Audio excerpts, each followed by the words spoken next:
Soni says में आपका एक बार फिर स्वागत है। मित्रों, आज चर्चा हाल ही में दुर्गा मूर्ति विसर्जन के दौरान जो घटना बहराइच जिले में हुई या जो छुटपुट घटनाएं हुई उनको लेकर एक बार फिर सवाल पैदा होता है कि ये घटनाएं संयोग थी या प्रयोग। मित्रों, चुनाव सर पर है, उपचुनाव हो रहे हैं, महाराष्ट्र में होने को जा रहा है, कई और जगह चुनाव निकट भविष्य में प्रस्तावित है। इन चुनावों में किसी पार्टी के पास अब कोई न तो नीत है न कोई उपलब्धि है, तो चाहे सत्ता पक्ष हो या विपक्ष हो। हरियाणा में आपने देखा ही, सारी नीतियां विफल हो गई, सारे आह्वान विफल हो गए। बस केवल एक नारा चला, कटोगे तो बटो, सॉरी बटोगे तो कटो। क्यों? इसलिए कि न सत्ता पक्ष के पास बताने को कुछ है और न विपक्ष के। विपक्ष की राजनीति भी केवल तथाकथित अल्पसंख्यक वोटों पर आधारित रह गई है। बात मोहब्बत की जरूर होती है, लेकिन मोहब्बत तो बेसिकली है ही नहीं। 57 साल में कांग्रेस मोहब्बत न पैदा कर पाई, राहुल गांधी क्या है मोहब्बत पैदा करेंगे, लेकिन बेवकूफ बनाने का एक जरिया। ठीक उसी तरह सत्ता पक्ष के पास भी कोई उपलब्धि नहीं, क्योंकि जो भी उपलब्धियां हैं वो कॉरपोरेट की, जो भी उपलब्धियां हैं वो बड़े लोगों की। अभी मैं 2-3 दिन पहले हंगर इंडेक्स देख रहा था, उसमें हम 105वीं पायदान पर। भाजपा के नेताओं का कहना है साहब ये तो एक वामपंथी संगठन है, वो हंगर इंडेक्स जारी करता है।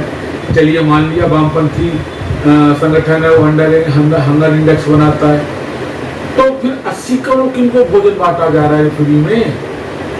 क्या ये सवाल उत्पन्न नहीं होता? वो भूखे हैं तभी तो आप बांट रहे हैं, तो हंगर इंडेक्स को तो आप ही प्रूफ कर रहे हैं।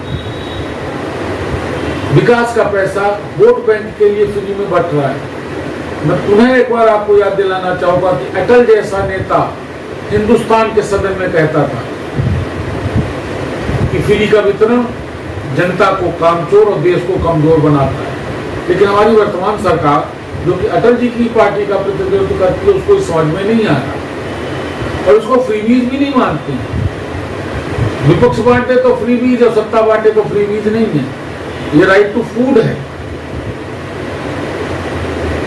और इसी वजह से इन्हीं कुछ नजरअंदाज करने की वजह से हम 400 पार नहीं कर पाए। ये सोचना चाहिए भाजपा के शीर्षतम नेतृत्व को। तो मित्रों, मुद्दा ये है कि घूम फिर करके राजनीति फिर समाहित हो गई है बटोगे और कटोगे की नीति। विपक्ष तथाकथित अल्पसंख्यक, मैं बार बार तथाकथित इसलिए कह रहा हूं कि बड़ा शर्म का विषय है कि न तो सत्ता को इस बात की चिंता है, न विपक्ष को, कि 22 से 27% की सघन आबादी आज भी अल्पसंख्यक है। एक भद्दा मजाक हो रहा है हिंदुस्तान के संविधान के साथ, छला जा रहा है हिंदुस्तान की जनता। तो मित्रों, ये संयोग नहीं है। मूर्ति विसर्जन के दौरान हुई हिंसा या धर्म विशेष के उत्सवों के दौरान हुई हिंसा, ये प्रयोग है।